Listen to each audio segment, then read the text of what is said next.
Selamat pagi Bapak Ibu Saudara, Shalom. Kita patut bersyukur atas penyertaan Tuhan dan pertolongan Tuhan. Kita bisa ada hari ini untuk beribadah bersama, untuk memuji Tuhan, memuliakan nama Tuhan, dan mendengarkan kebenaran firman Tuhan. Saya berikan waktu untuk bersaat teduh sejenak, untuk mengucap syukur atas kebaikan Tuhan dalam kehidupan kita yang sudah kita lalui.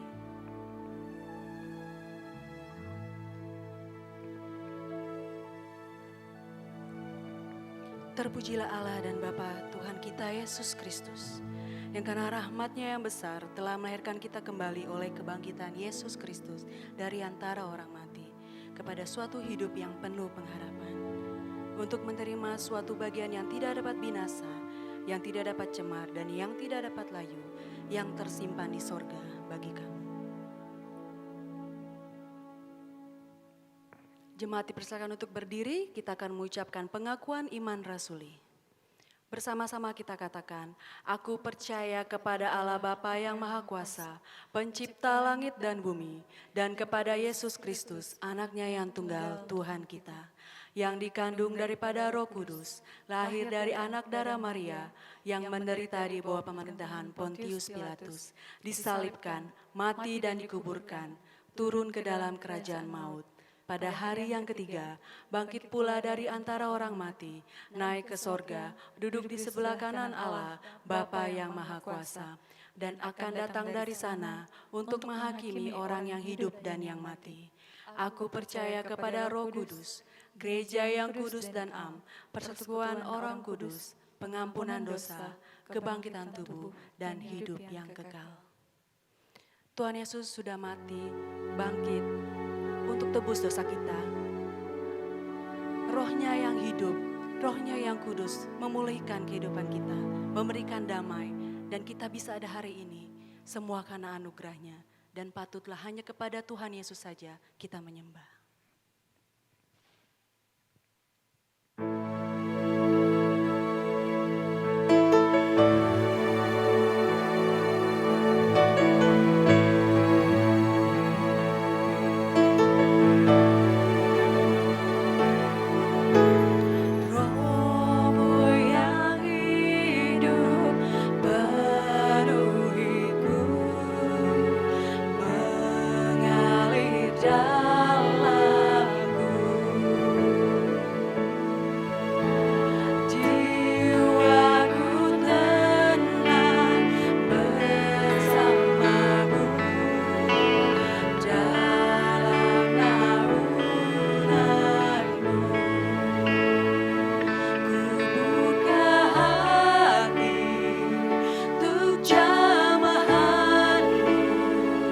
Berserah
Hari ini kami bersyukur atas pertolongan-Mu dan penyertaan-Mu dalam kehidupan kami yang sudah lalu ya Tuhan.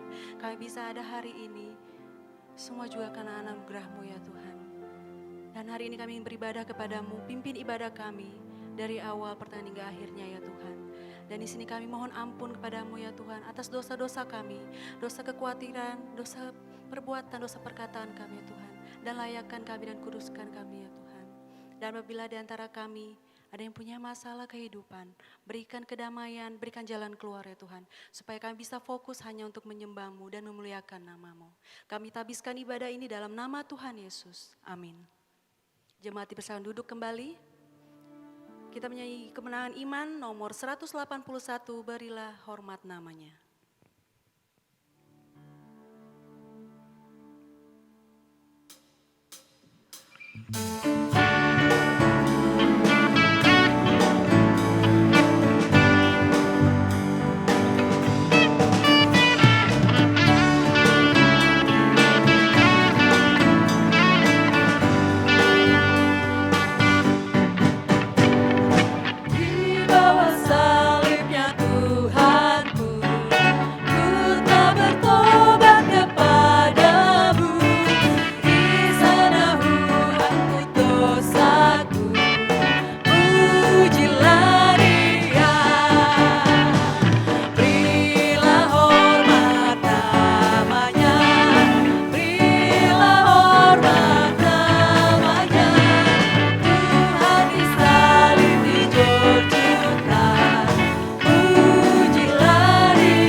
Alkitab kita.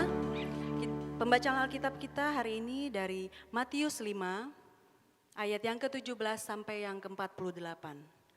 Matius 5 ayat yang ke-17 sampai 48, saya akan membaca ayat yang pertama, jemaat dan singer akan membaca ayat yang kedua, begitu seterusnya sampai ayat yang ke-48.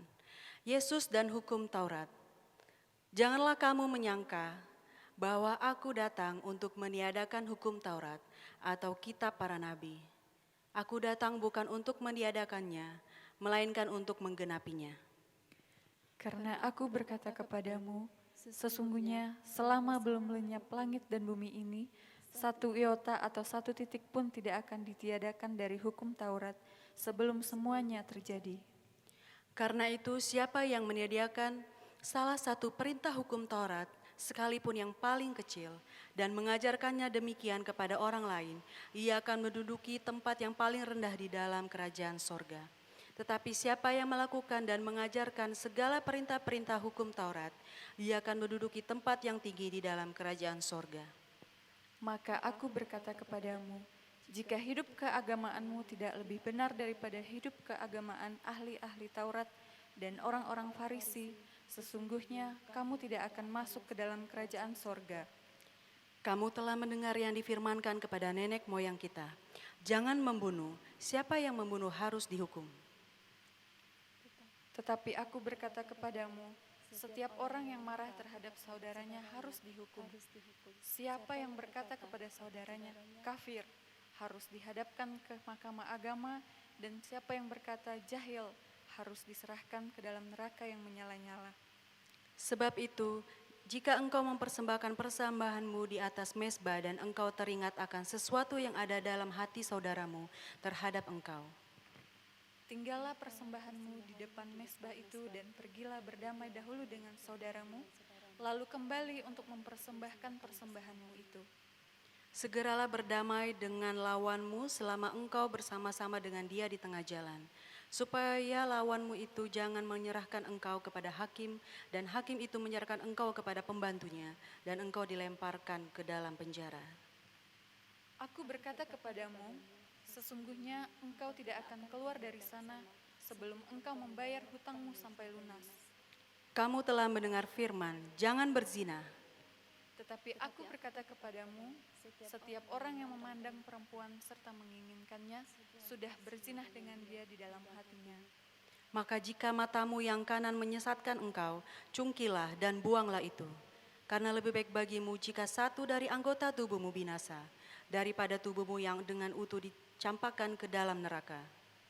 Dan jika tanganmu yang kanan menyesatkan engkau, penggalah dan buanglah itu, karena lebih baik bagimu jika satu dari anggota tubuhmu binasa daripada tubuhmu dengan utuh masuk neraka.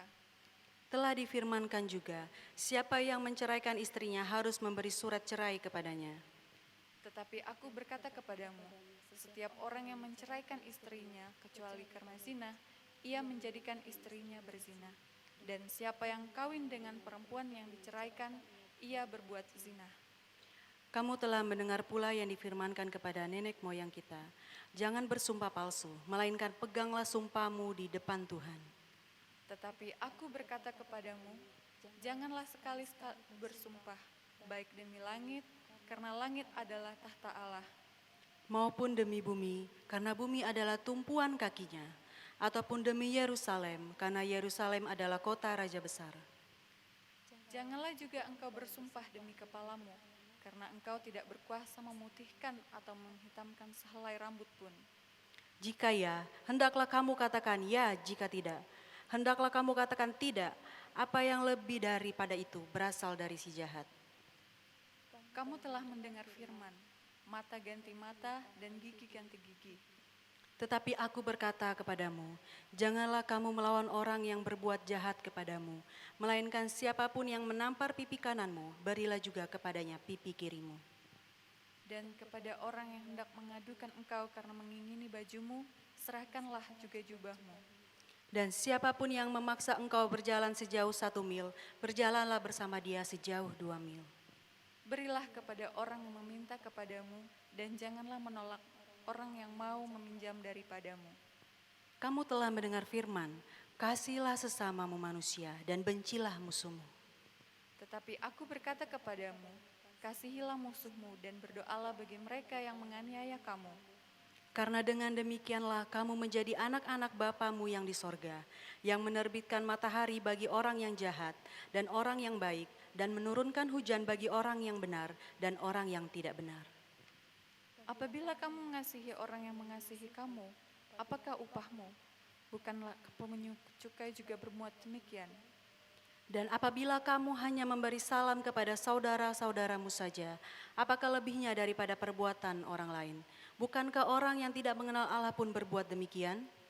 Karena itu haruslah kamu sempurna, sama seperti Bapamu yang di sorga adalah sempurna. Demikianlah pembacaan Alkitab kita. Berbahagialah bagi orang yang membaca, merenungkannya, dan melakukan firman Tuhan dalam kehidupannya sehari-hari. Kita akan muji Tuhan lagi. Kita tidak pernah akan meragukan kasih setia Tuhan dalam kehidupan kita. Karena hanya Tuhan sumber kekuatan kita. Kuasanya tercurah bagi kita dan hanya dengan Tuhan kita dapat berjalan dari kemuliaan sampai kemuliaan. Jemaat dipersilakan untuk berdiri.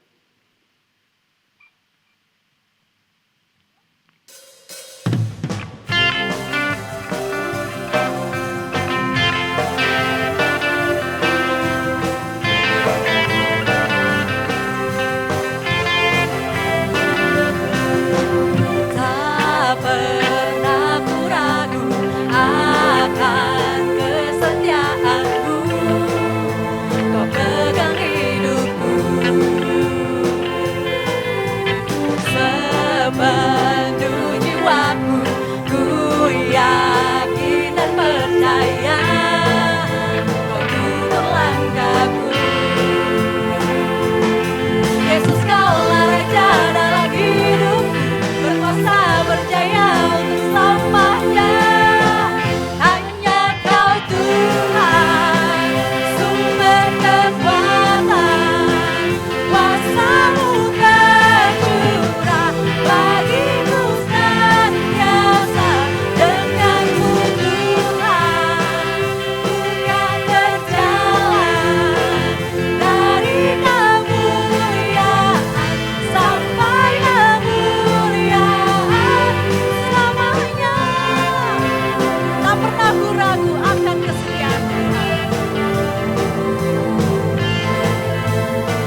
Tuhan sumber kekuatan kita.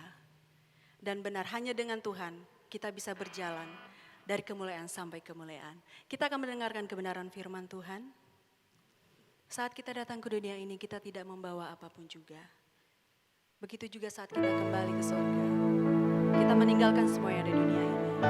Maka dari itu marilah kita hidup dalam roh dan kebenaran.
Salam sejahtera bagi kita sekalian.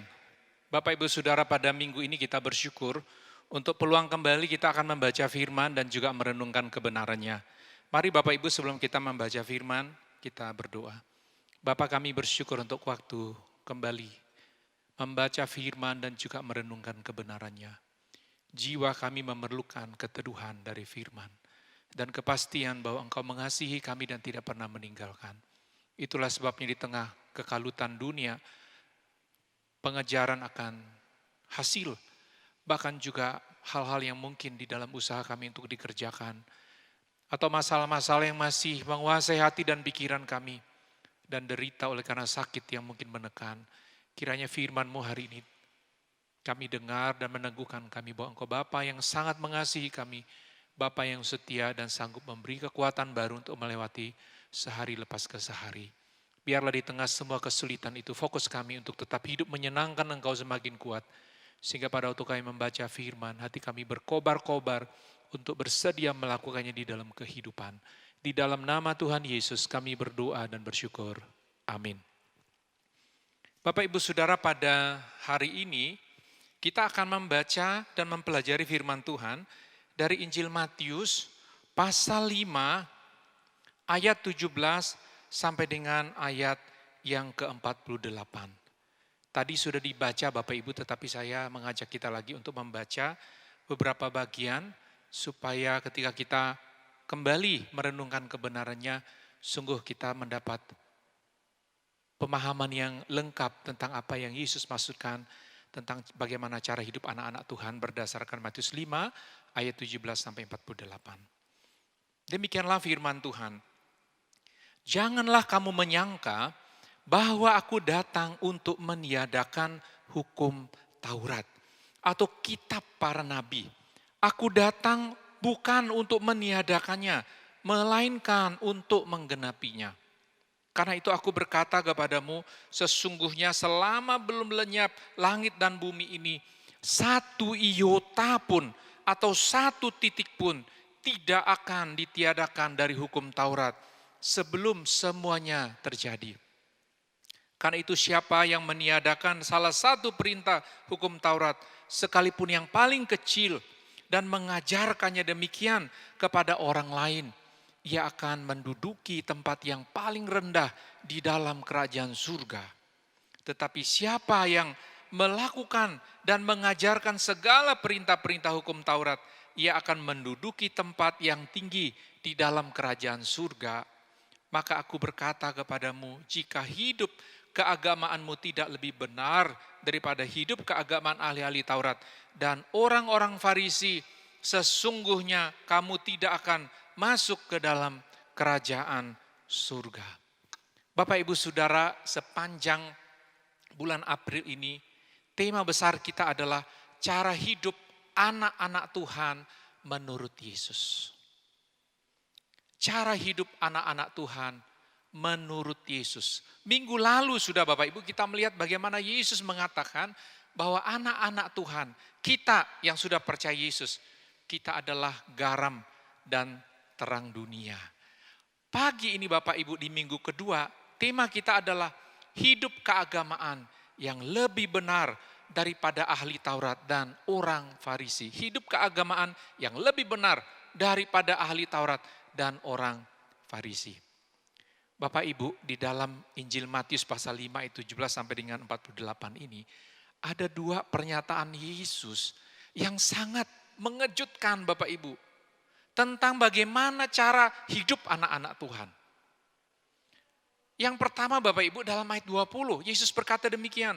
Maka aku berkata kepadamu, jika hidup keagamaanmu tidak lebih benar daripada hidup keagamaan ahli-ahli Taurat dan orang-orang Farisi, sesungguhnya kamu tidak akan masuk ke dalam kerajaan surga. Jadi Bapak Ibu, Yesus mengatakan sesuatu yang mengejutkan.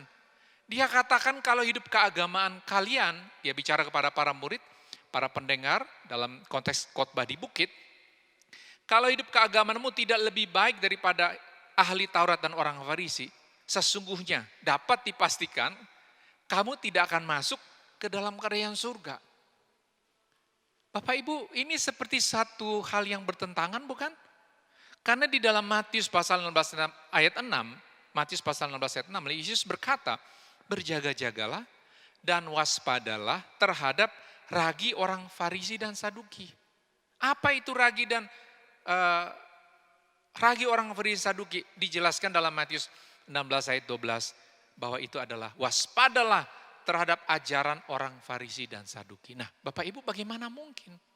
Tadi dikatakan bahwa hidup keagamaan pengikut Yesus harus lebih tinggi ya daripada hidup keagamaan orang ahli Taurat dan orang Farisi. Baru bisa masuk kerajaan surga. Tetapi di dalam bagian lain dikatakan berjaga-jagalah, waspadalah terhadap ragi atau ajaran orang Farisi dan orang Saduki. Bapak Ibu Saudara, bukan hanya sampai di situ. Ditambahkan lagi Yesus pernyataan yang sangat mengejutkan Bapak Ibu. Sehubungan dengan bagaimana cara anak-anak Tuhan atau kita harus hidup. Dalam ayat 48 dia berkata demikian. Karena itu, haruslah kamu sempurna sama seperti Bapamu yang di surga adalah sempurna. Wah, ini Bapak Ibu bukannya membuat kita semakin senang Bapak Ibu ya. Ditambah lagi, bukan hanya soal hidup keagamanmu harus seimbang ya, bahkan seperti setara dengan apa yang orang Farisi dan ahli Taurat capai.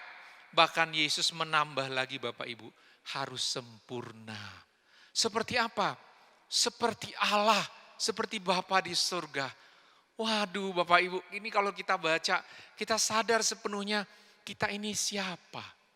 Boro-boro tadi Bapak Ibu mau jadi setara dengan orang Farisi ahli Taurat.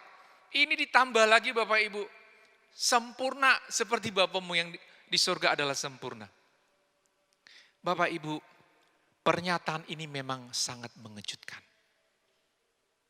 Karena kita tahu, bahkan orang zaman itu tahu, dalam kehidupan religius atau spiritual rohaninya orang Yahudi, dua jenis atau kategori ini adalah model hidup rohani yang paling dibanggakan. Jadi zaman itu Bapak Ibu, kalau mau bangga soal hidup rohani, itu pasti ukurannya adalah ahli-ahli Taurat. Apalagi orang Farisi. Bapak Ibu, orang Farisi ini kalau kita membaca Alkitab, itu sering disebutkan juga muncul misalnya ada orang Saduki.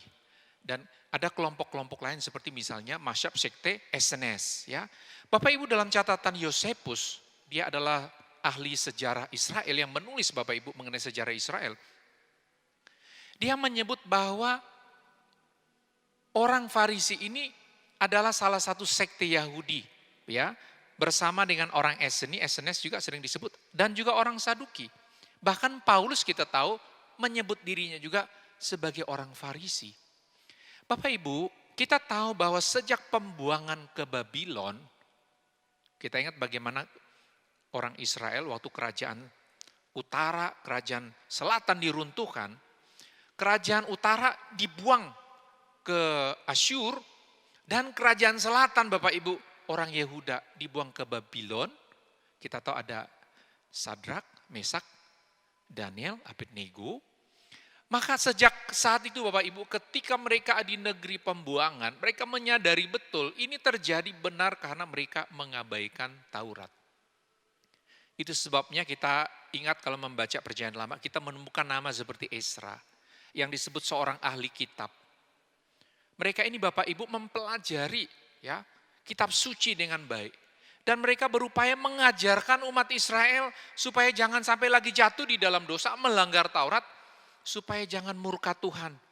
Ya, karena mereka menantikan penggenapan janji tentang Mesias. Jadi Bapak Ibu, para ahli Taurat ini memang sangat serius dalam pekerjaan mereka memelihara Alkitab. Mereka juga berulang kali menyalin kitab suci Bapak Ibu. Ya, kalau kita membaca kisahnya bahkan mereka menghitung huruf dan spati supaya salinannya benar. Jadi atas ketekunan ahli-ahli Taurat ini juga Bapak Ibu jangan lupa kita juga harus berterima kasih dengan cara seperti inilah keaslian ya dari kitab suci ini terpelihara. Ya. Sedangkan Bapak Ibu di dalam zaman Yesus orang-orang Farisi ini mereka lebih memperhatikan perilaku orang menurut Taurat. Jadi kalau ahli Taurat adalah orang yang mempelajari dan menerangkan Taurat. Sedangkan orang Farisi Bapak Ibu lebih memperhatikan bagaimana implementasi penerapan dari Taurat dan juga tradisi Yahudi ini di dalam kehidupan keseharian. Jadi apakah salah menjadi ahli Taurat atau orang Farisi? Tidak Bapak Ibu ya. Kita tahu bahwa justru melalui mereka inilah pengharapan tentang Mesias terpelihara. Apalagi kitab suci terus dapat diajarkan kepada orang Israel. Namun persoalannya mereka telah jatuh Bapak Ibu ke dalam legalisme dan kemunafikan. Tapi kita yakin juga di antara orang-orang ini pastilah ada juga yang memiliki idealisme yang benar.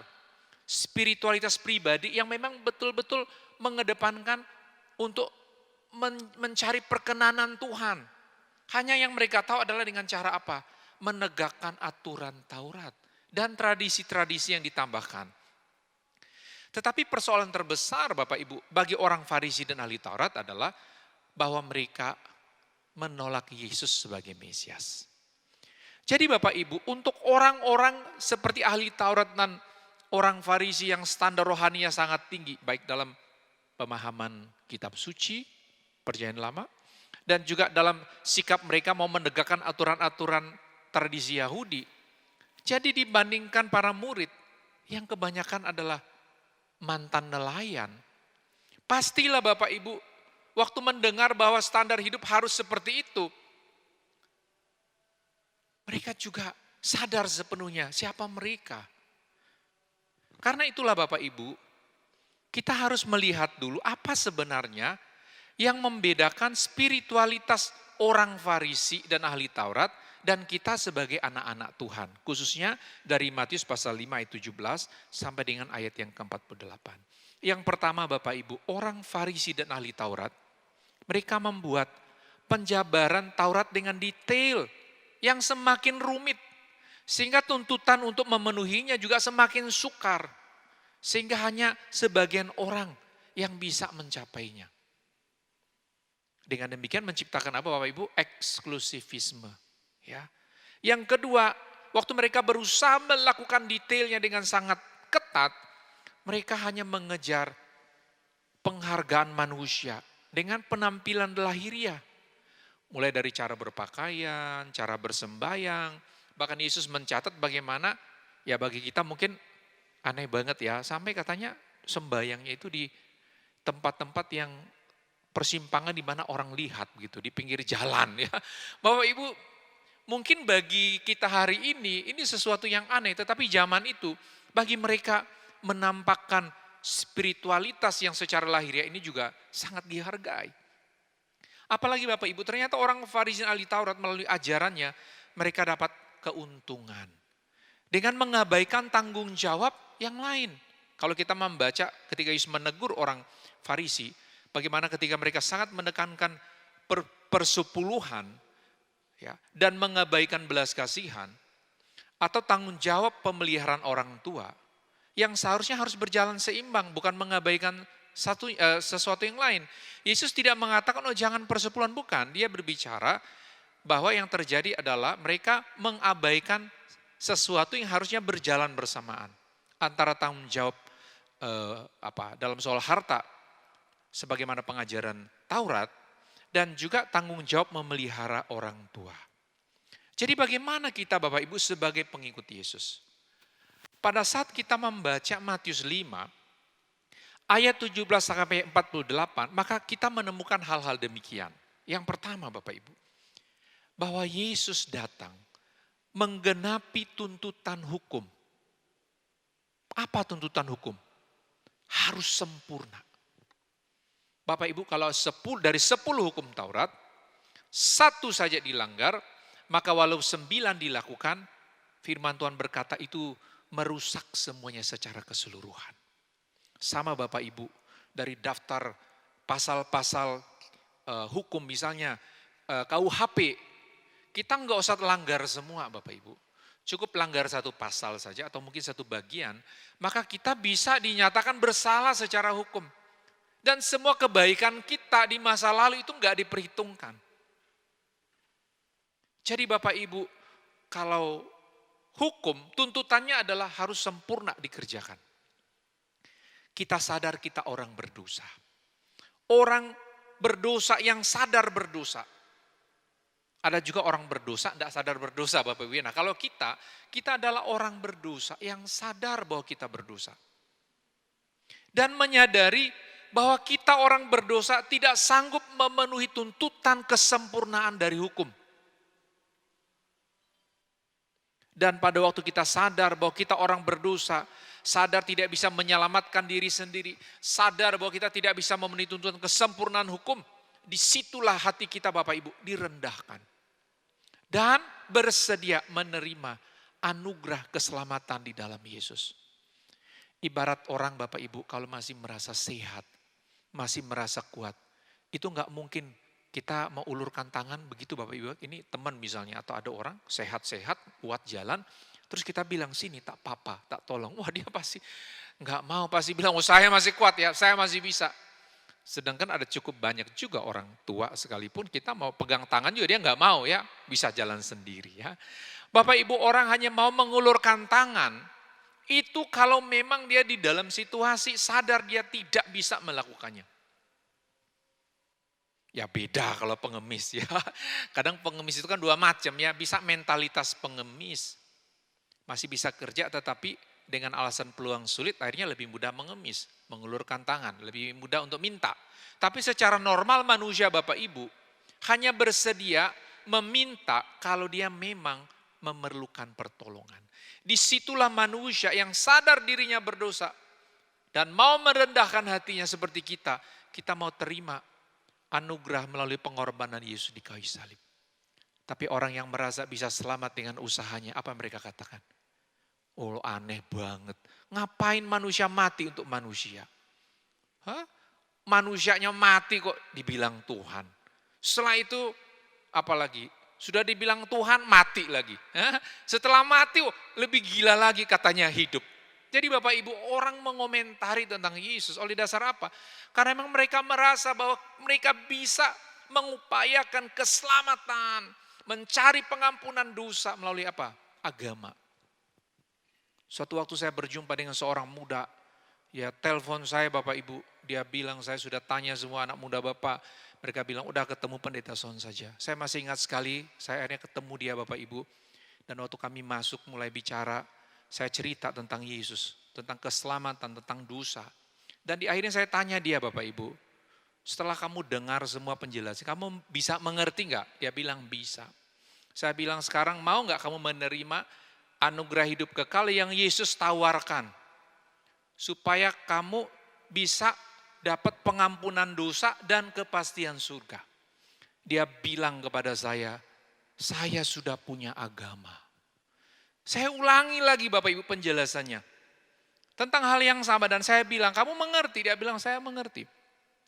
Sekarang saya mau tanya, mau terima enggak anugerah hidup kekal yang Yesus tawarkan?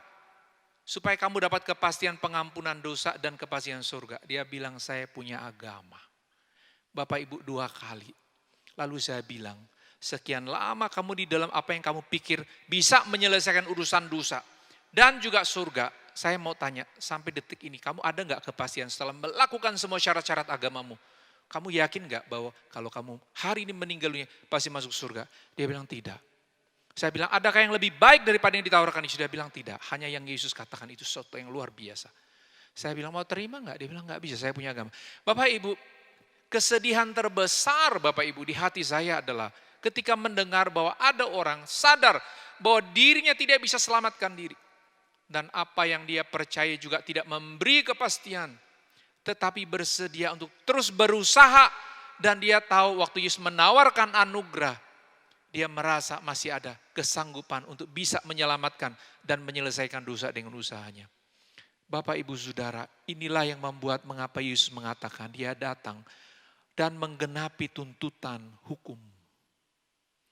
Orang Farisi, ahli Taurat, orang Israel dalam pencarian yang murni akan kebenaran untuk mencari perkenanan Tuhan atas bangsa. Dan mempersiapkan umat untuk menyambut Mesias. Tetapi mereka menolak anugerah di dalam Yesus. Karena itu Bapak Ibu inilah dasar hidup kita sebagai orang percaya. Bahwa cara hidup anak-anak Tuhan itu dimulai dengan apa? Kita menerima anugerah. Untuk dapat pengampunan dosa dan bukan karena usaha kita. Sehingga meskipun kita berusaha hidup baik, hidup benar sebagai anak Tuhan. Tapi jangan pernah engkau berpikir, karena usaha dan kebaikanmu lah Allah berkenan atas hidupmu. Dan keselamatanmu. Jangan pernah engkau pikir itu karena ritual agama. Bukan karena apa yang kita lakukan. Tetapi apa yang kita terima berdasarkan anugerah. Yang kedua Bapak Ibu. Yesus menghendaki kesadaran rohani yang bersifat batin. Dari mengejar apa yang dilihat orang. Yesus menghendaki agar anak-anaknya mementingkan kesadaran rohani yang bersifat batin lebih daripada mengejar apa yang dilihat orang. Bapak Ibu Saudara, itu sebabnya di dalam ayat 21 Yesus berkata demikian. Kamu telah mendengar yang difirmankan kepada nenek moyang kita, jangan membunuh. Siapa yang membunuh harus dihukum. Tetapi aku berkata kepadamu, setiap orang yang marah terhadap saudaranya harus dihukum. Siapa yang berkata kepada saudaranya kafir harus dihadapkan ke mahkamah agama. Dan siapa yang berkata jahil harus diserahkan ke dalam neraka yang menyala-nyala. Bapak, Ibu, kalau kita membaca ini, kita pasti bilang, waduh, ini ngomongin saudara kita aja, ya marah saja. Sudah dikatakan ini setara dengan pembunuhan. Bapak Ibu, karena itulah kita menyadari betapa tingginya standar Yesus. Sehingga kita akhirnya sadar Bapak Ibu, keselamatan kita benar-benar oleh anugerah. Tetapi di dalam kekuatan Tuhan juga kita diminta, setelah roh kita dibaharui, hati kita, batin kita terdalam Bapak Ibu, ini lebih penting daripada sekedar mengungkapkan penampilan lahiriah kita yang nampaknya rohani. Sehingga Yesus menyimpulkan dalam ayat 23 demikian. Sebab itu jika engkau mempersembahkan persembahanmu di atas mezbah, dan engkau teringat akan sesuatu yang ada dalam hati saudaramu terhadap engkau, tinggalkanlah persembahanmu di depan mezbah itu, dan pergilah berdamai dulu dengan saudaramu, lalu kembali untuk mempersembahkan persembahanmu itu. Bapak Ibu, di sini Yesus menggambarkan, mengambil contoh, engkau sedang mempersembahkan sesuatu. Ya, kalau dalam konteks orang Israel datang ke bait suci, ya. Tapi waktu datang mempersembahkan sesuatu di hadapan Tuhan, Tuhan ternyata lebih menuntut itu kondisi batinmu seperti apa. Sehingga kalau ada masalah dengan sesama engkau diingatkan, Tuhan Yesus bilang selesaikan. Jadi tidak sekedar menjalankan, yang penting aku datang ke bait suci membawa persembahan, kurban, ya udah. Ternyata ada sisi lain di mana kita harus mengedepankan apa yang ada di dalam hati kita. Demikian juga dalam ayat 25 Bapak Ibu, kita didorong untuk ketika ada masalah segera mungkin menyelesaikannya, ya. Berdamai dan menyelesaikan persoalannya. Dalam ayat 27 juga Bapak Ibu, bagaimana mendorong kita untuk mengedepankan hal-hal menyangkut batin, memelihara batin kita. Hati kita bukan sekedar hal-hal yang nampaknya yang dapat dilihat oleh manusia. Ayat 27, kamu telah mendengar firman jangan bersinah, tetapi aku berkata kepadamu, setiap orang yang memandang perempuan serta menginginkannya sudah bersinah dengan dia di dalam hatinya. Maka jika matamu yang kanan menyesatkan engkau, cungkilah dan buanglah itu. Karena lebih baik bagimu jika satu dari anggota tubuhmu binasa daripada tubuhmu dengan utuh dicampakkan ke dalam neraka. Nah Bapak Ibu, di sini Yesus mengatakan, kamu telah mendengar firman jangan bersinah. Orang Yahudi tahu ini, ahli Taurat tahu, orang Farisi tahu Bapak Ibu. Kita juga tahu. Namun Yesus menyatakan bahwa perzinahan dalam hati terjadi ketika memandang seorang perempuan dan menginginkannya. Bapak Ibu Saudara, karena itu ia menunjukkan bahwa seharusnya kita meninggalkan kondisi maupun situasi yang membawa kita kepada dosa. Dan menjaga dengan benar seperti apa situasi batin kita, hati kita. Yesus mengatakan hal ini karena orang Farisi dan ahli Taurat menyatakan bahwa jika seorang laki-laki menemukan sesuatu yang kurang sesuai bagian terhadap istrinya, maka yang penting menurut mereka dulu adalah berikan surat cerai kepada perempuan itu. Dengan demikian bagi mereka laki-laki tersebut dapat menikah lagi. Tetapi ini yang Yesus katakan dalam ayat 32. Tetapi aku berkata kepadamu, setiap orang yang menceraikan istrinya kecuali karena zina, ia menjadikan istrinya bersinah. Dan siapa yang kawin dengan perempuan yang diceraikan, ia berbuat zina.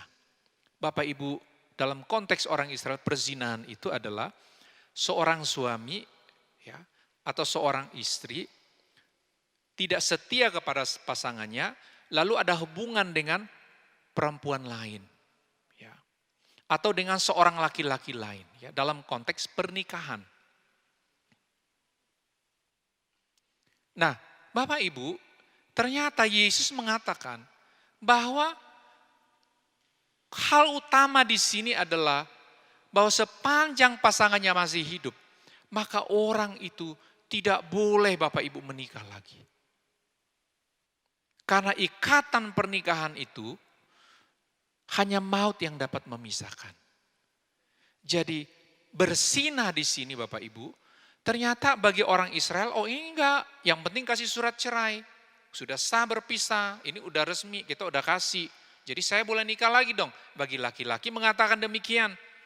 Atau mungkin laki-laki yang melepaskan istri bilang udah istriku bebas, dia boleh nikah. Tapi firman Tuhan berkata, dalam konteks yang kita baca ayat 32 tadi, dan siapa yang kawin dengan perempuan yang diceraikan, ia berbuat zina. Jadi Bapak Ibu, memang secara kemanusiaan dalam pikiran-pikiran kita, kita selalu mencoba mencari pengecualian, eksepsi. Ya kan saya tidak salah, oh dia yang salah, oh dia duluan, oh bukan saya hanya korban. Tetapi hal yang paling penting kita pegang dulu Bapak Ibu, adalah bahwa hanya maut yang dapat memisahkan. Di dalam konteks inilah Bapak Ibu kita sadar akhirnya, bahwa kita tidak boleh hanya sekedar mengikuti pikiran-pikiran kita. Seperti orang Farisi katakan, yang penting udah kasih surat cerai, selesai, gak apa-apa, boleh nikah lagi. Atau mungkin dalam konteks kita sekarang, oh ya nggak apa-apa, yang penting sudah ada pengadilan, katakan sudah bercerai. Bapak Ibu sekali lagi memenuhi hal yang kita anggap bisa membuat kita melanggar firman, ketetapan ilahi, justru memperburuk situasi. Kita tidak menafikan bahwa ada orang akhirnya bercerai Bapak Ibu. Dan mungkin Bapak Ibu yang mendengar ini juga mungkin mengalaminya. Disitulah kita ada kerendahan hati dan berkata bahwa hanya di dalam belas kasihan Tuhan saja kita masih bisa hidup sampai hari ini. Sehingga tidak ada dasar bagi kita untuk bilang, wah ada dasar Alkitabnya, makanya saya bisa begini, bisa begitu Bapak Ibu ya. Dan jikalau kita menghadapi masalah pernikahan, kita dalam doa, dalam usaha, kita dalam kerangka hanya maut yang dapat memisahkan. Ada percakapan keluarga, ada pembimbingan, ya tidak mudah. Tetapi di situ kita harus menahan diri, menguasai diri, karena kita lebih menghormati, mengedepankan Tuhan mau apa atas pernikahan kita. Bukan sekedar memenuhi persyaratan sudah terpenuhi. Kalau dalam konteks Israel sudah ada surat cerai. Bapak Ibu Saudara, karena itulah juga dalam ayat ke-33 Yesus berkata demikian. Kamu telah mendengar pula yang difirmankan kepada nenek moyang kita, jangan bersumpah palsu, melainkan peganglah sumpahmu di depan Tuhan. Tetapi aku berkata kepadamu, jangan sekali-kali bersumpah, baik demi langit, karena langit adalah takhta Allah. Lalu ayat 36, ayat 37, jika ya hendaklah kamu katakan ya, jika tidak hendaklah kamu katakan tidak. Apa yang lebih daripada itu berasal dari si jahat. Nah di sini juga mengatakan bahwa kebenaran batin ini sangat penting. Jadi yang Yesus katakan, kalau memang benar katakan, ya kalau ya bilang ya, kalau tidak ya tidak. Enggak usah pakai sumpah-sumpah. Maksudnya Bapak Ibu upaya pembenaran dengan cara yang salah ini Bapak Ibu, justru tidak sesuai dengan ajaran Yesus. Ada bagian mungkin dan waktu Bapak Ibu tidak bisa menjelaskan posisi Bapak Ibu dengan baik. Tapi sekali lagi yakinlah bahwa Tuhan yang mengenal hati kita dan pikiran kita. Kita bergantung penuh kepada penerimaan Allah. Kita mengejar perkenanan Allah yang mengetahui hati kita dan bukan apa yang manusia katakan tentang kita. Yang terakhir Bapak Ibu, cara hidup anak-anak Allah berdasarkan ajaran Yesus dibandingkan dengan apa yang orang Farisi dan ahli Taurat lakukan dalam ayat 38-47. Kamu telah mendengar firman, mata ganti mata dan gigi ganti gigi. Tetapi aku berkata kepadamu, janganlah kamu melawan orang yang berbuat jahat kepadamu, melainkan siapapun yang menampar pipi kananmu, berilah juga kepadanya pipi kirimu. Bapak Ibu, kalau kita baca lebih lanjut dalam ayat yang ke-43, kamu telah mendengar firman, kasihilah sesamumu manusia dan bencilah musuhmu. Tetapi aku berkata kepadamu, kasihilah musuhmu dan berdoalah bagi mereka yang menganiaya kamu. Karena dengan demikianlah kamu menjadi anak-anak Bapamu yang di surga, yang menerbitkan matahari bagi orang yang jahat dan orang yang baik, dan menurunkan hujan bagi orang yang benar dan orang yang tidak benar. Apakah kamu mengasihi orang yang mengasihi kamu? Apakah upahmu? Bukankah pemungut cukai juga berbuat demikian? Dan apabila kamu hanya memberi salam kepada saudara-saudaramu saja, apakah lebihnya daripada perbuatan orang lain? Bukankah orang yang tidak mengenal Allah pun berbuat demikian? Jadi Bapak Ibu yang ketiga, Yesus menghendaki kita ada pertumbuhan dalam kasih. Kok dalam konteks orang Israel Bapak Ibu, yang mereka anggap sesama itu adalah sesama orang Yahudi. Bahkan orang Samaria Bapak Ibu, tidak mereka masukkan sebagai sesama manusia ya. Sangat eksklusif. Kita juga pasti Bapak Ibu, kita punya orang yang kita sukai, jenis-jenis orang tertentu. Kadang-kadang kita tanpa sadar kita ada semacam penolakan bahkan sebelum kita kenal. Karena ada pengalaman mungkin dengan suku ya, dengan kata-kata, dengan wajah seseorang begitu ya, kita ada pengalaman buruk ya. Tapi Bapak Ibu, firman Tuhan mendorong kita supaya dari kasih kepada saudara-saudara ini bisa meluas kepada orang lain. Bahkan tidak saja itu Bapak Ibu, ada kasih yang bertindak. Tadi bahkan sampai bisa mendoakan musuh dan penganiaya. Natural kita Bapak Ibu tidak bisa.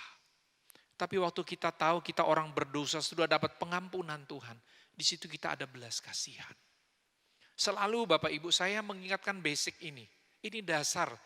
Hidup Kristen tidak bisa ada perubahan hanya karena latihan-latihan. Apalagi hipnotis Bapak Ibu ya. Kalau ada orang berubah ya, setelah dilakukan satu upacara, satu tindakan ya, tanpa proses pikiran yang normal. Kita harus sadar Bapak Ibu, ini sesuatu yang tidak sesuai dengan firman. Dalam hal yang sesungguhnya adalah waktu orang mendengar firman, menyadari keberdosaannya, sadar tidak bisa selamatkan diri, mau merendahkan hati menerima anugerah, di situ dia dapat status baru jadi anak Tuhan. Apalagi yang terjadi di sana? Roh Kudus membaharui dia, menjadikan dia ciptaan baru. Apakah perilaku langsung berubah? Tidak. Statusnya berubah dulu. Dan Roh Kudus ada di dalam dia. Sehingga kebenaran yang dia dengar Bapak Ibu, dan Roh Kudus di dalam dia menolong dia untuk bisa apa? Mentaati Tuhan. Tetapi tetap keputusan dan tindakan tetap atas dasar kesadaran kita.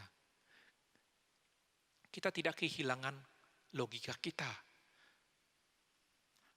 Emosional dan keinginan kehendak kita. Tiga-tiga berfungsi dengan baik. Tetapi intinya Bapak Ibu, ini ada kasih yang bertindak. Mengalahkan kecenderungan kita untuk membalas, untuk memusuhi, membenci, bahkan juga tidak mau mengampuni. Dengan demikian Bapak Ibu, jikalau kita mengejar apa yang Yesus katakan sebagai cara hidup anak-anak Tuhan, maka kita percaya juga di dalam masa kita bertumbuh secara rohani ini, Tuhan mau juga supaya kita ada disiplin rohani. Banyak kali orang berpikir, oh kita sudah diselamatkan oleh anugerah, bukan karena hukum Taurat. Tetapi jangan lupa, hukum Taurat menolong kita untuk menyadari terus bahwa Allah menghendaki satu kehidupan yang kudus. Bahwa pergumulan melawan dosa ini masih terus terjadi. Sehingga kita memerlukan pengajaran. Kita memerlukan perhatian komunitas. Kita perlu perhatian komunal bersama. Di mana ada orang yang bisa mengatakan, kamu salah, tolong pertimbangkan kembali. Kita masih memerlukan adanya aturan-aturan yang mengatur bagaimana jemaat Tuhan harus hidup. Sering orang bilang, Pak untuk apa? Dia kan sudah ngaku salah, ya untuk apa lagi disiplin gereja? Saya katakan, disiplin gereja itu bukan kita menghukum orang. Ini satu proses lengkap di mana kita ada pembinaan, diajar, didoakan, dinasehati. Sering orang bilang, oh ini kan urusan pribadi, urusan keluarga. Kalau saya udah gak senang sama dia, jangan paksa saya Pak Pendeta. Bapak Ibu, sepanjang kita adalah anak Tuhan, kita ada hidup dalam jemaat. Di situ ada aturan-aturan. Aturan-aturan standar, bahkan sangat sederhana. Mengatur bagaimana hidup kita kalau menghadapi masalah. Kita tidak dipanggil Tuhan untuk hidup sendiri. Sehingga pengaturan-pengaturan tentang disiplin terhadap jemaat, gembala sidang, pemimpin lembaga gereja, kalau ada pelanggaran moral, pelanggaran organisasi, itu ada aturan-aturannya. Ini bukan hukum Taurat baru.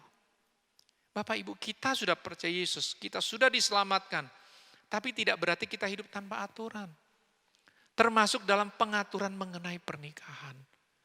Itu sebenarnya kalau gereja memanggil sebagai lembaga untuk mempertemukan Bapak Ibu yang bermasalah, mau dibimbing, mau diingatkan, dinasehati, diminta dengan sangat, jangan bercerai. Ayo selesaikan masalah. Bapak Ibu nggak boleh katakan, oh ini hak pribadi saya. Bapak Ibu, sepanjang kita dalam komunitas orang percaya, termasuk dalam satu lembaga gereja seperti ini, mari sebagai anak Tuhan, hati kita juga rela untuk ada di pengaturan-pengaturan.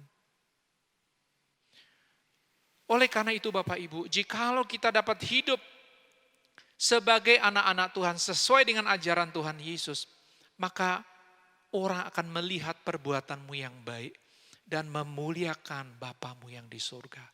Tetapi kalau kita mengeraskan hati, kita mengatakan saya nggak mau diatur oleh aturan apapun, saya dan Tuhan saja, wah saya dan Tuhan saja.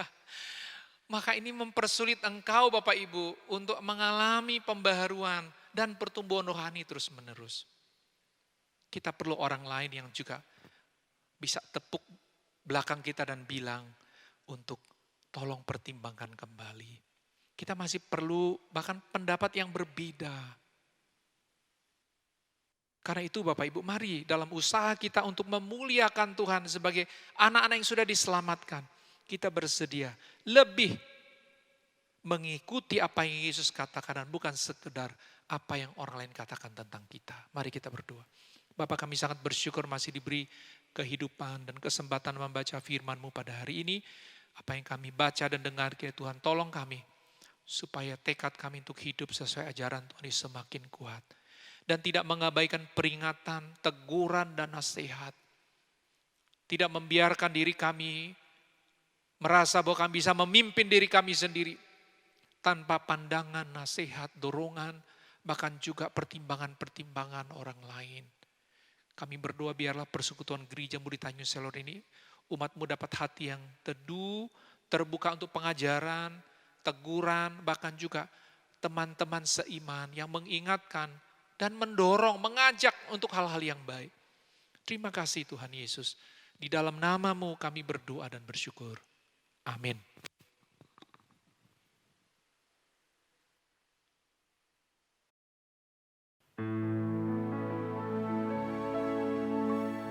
Kita akan memberikan persembahan. Sebelumnya mari kita berdoa. Bapa kami yang baik, terima kasih atas pernyataan-Mu dan pertolongan-Mu dalam kehidupan kami. Terima kasih juga atas berkat-berkat yang Kau izinkan kami miliki ya Tuhan. Hari ini kami ingin memberikan persembahan, berkati persembahan kami ya Tuhan, dan juga persembahan ini bisa dipakai untuk pekerjaan tangan-Mu. Berkati juga pekerjaan kami ya Tuhan, dan juga cukupkanlah segala kebutuhan kami. Terima kasih ya Tuhan Yesus, kami sudah berdoa. Amin. Kita menyanyi bersama dari Kemenangan Iman nomor 221, Tak Dapat Aku Duga.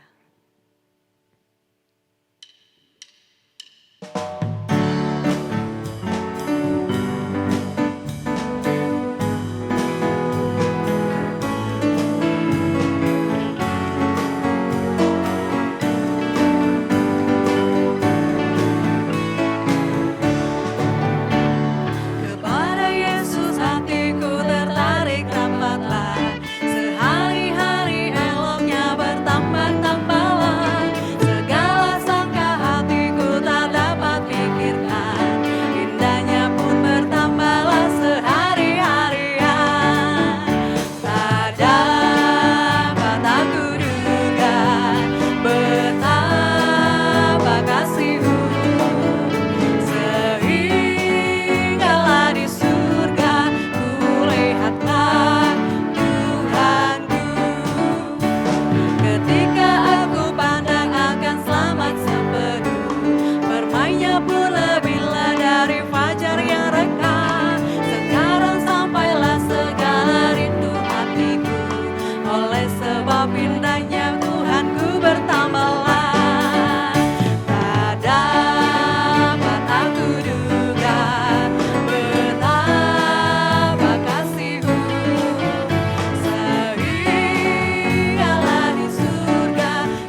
doa syafaat yang dipimpin oleh Pendeta DC Ventison.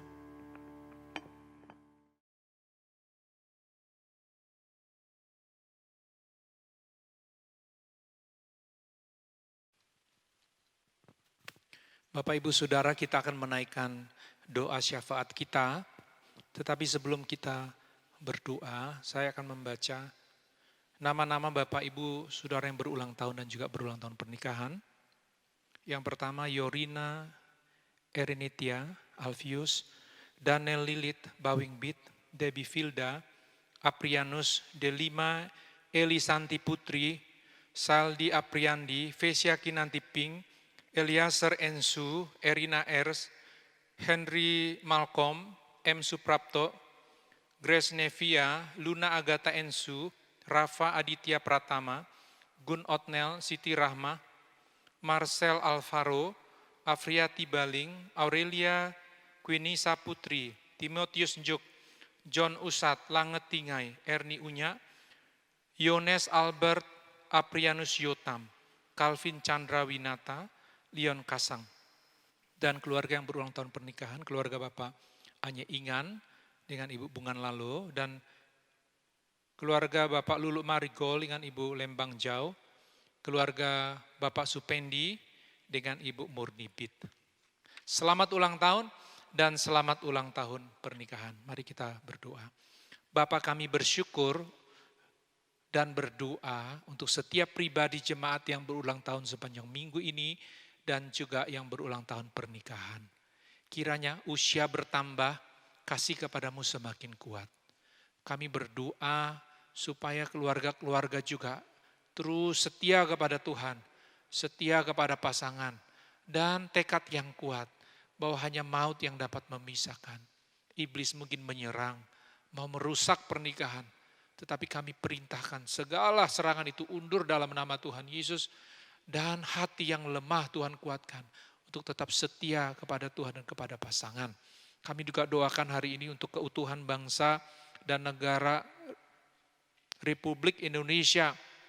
Biarlah bangsa ini di tengah-tengah semua kesulitan dalam masa pandemi, pemimpin kami diberi hikmat di dalam mengelola pemerintahan dengan baik.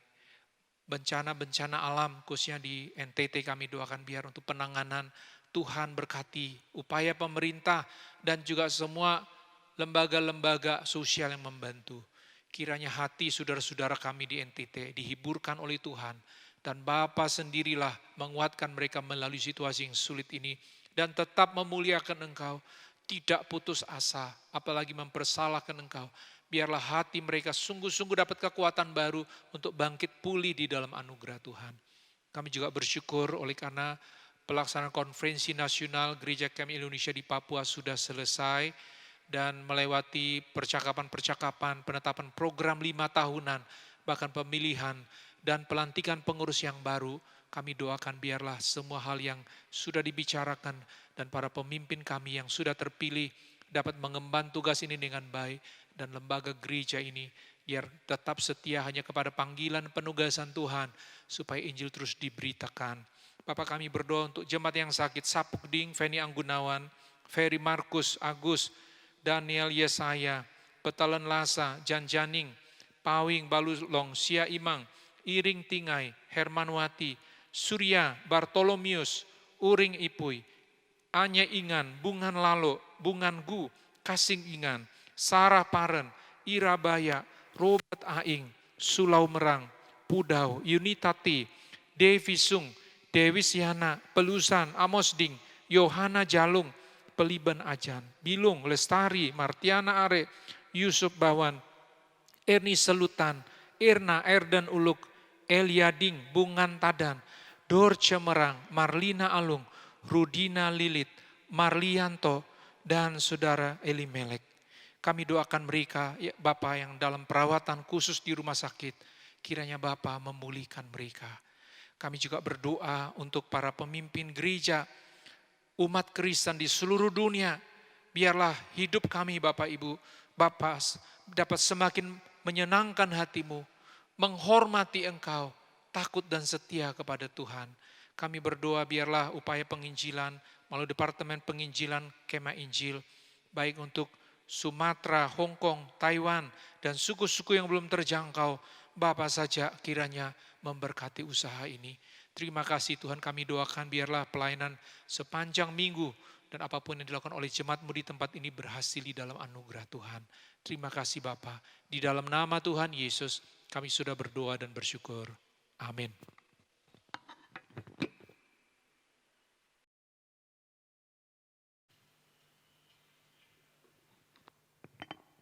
Kita akan mengakhiri ibadah kita.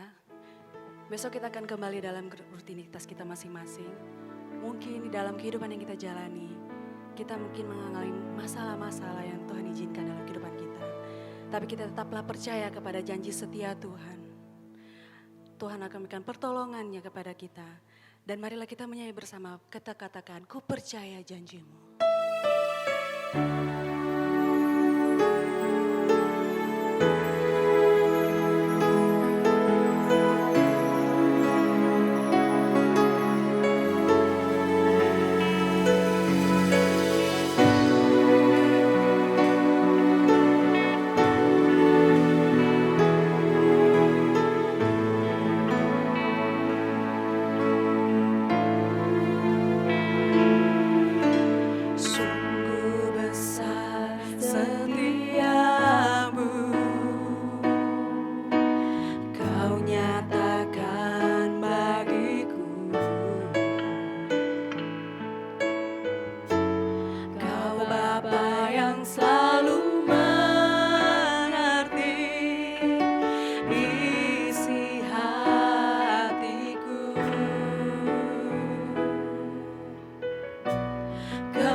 terima kasih untuk kepastian bahwa Engkau mengasihi kami, menyelamatkan kami dari dosa, memberi kepastian surga, dan telah memberi kepada kami ketetapan untuk bagaimana kami hidup sebagai anak-anak Allah di muka bumi ini. Kami tahu di dalam kekuatan kami saja, kami tidak ada kesanggupan untuk hidup berkenan kepada Tuhan. Tapi Roh-Mu yang kudus tinggal di dalam kami telah dibaharui. Karena itu biarlah tekad kami ya Bapak untuk lebih memilih hidup takut Engkau, menghormati Engkau dan setia kepada Tuhan. Lebih daripada prinsip-prinsip dunia atau contoh yang orang berikan kepada kami. Ajar kami untuk lebih mentaati firman daripada ikut kata hati sendiri. Dalam kepastian itulah kami yakini dalam berkat Tuhan ada kekuatan hidup hanya bagi Tuhan. Jemaat Tuhan, terimalah berkat Tuhan. Kiranya damai dan sejahtera dari Bapa dan kasih Yesus Kristus, bahkan penyertaan Roh Kudus akan senantiasa dinyatakan atas kehidupanmu dari hari ini sampai Tuhan Yesus datang pada akhir zaman, membawa kita masuk dalam surga yang mulia. Di dalam nama Tuhan Yesus kami berdoa dan bersyukur. Puji Allah, pohon berkat, puji Dia segenap bumi, di surga pun memuji-Hu. Bapa, Anak, dan Roh Kudus. Amin.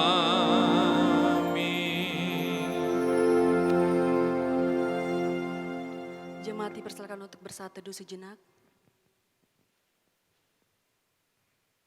Ibadah kita selesai. Selamat hari Minggu. Shalom.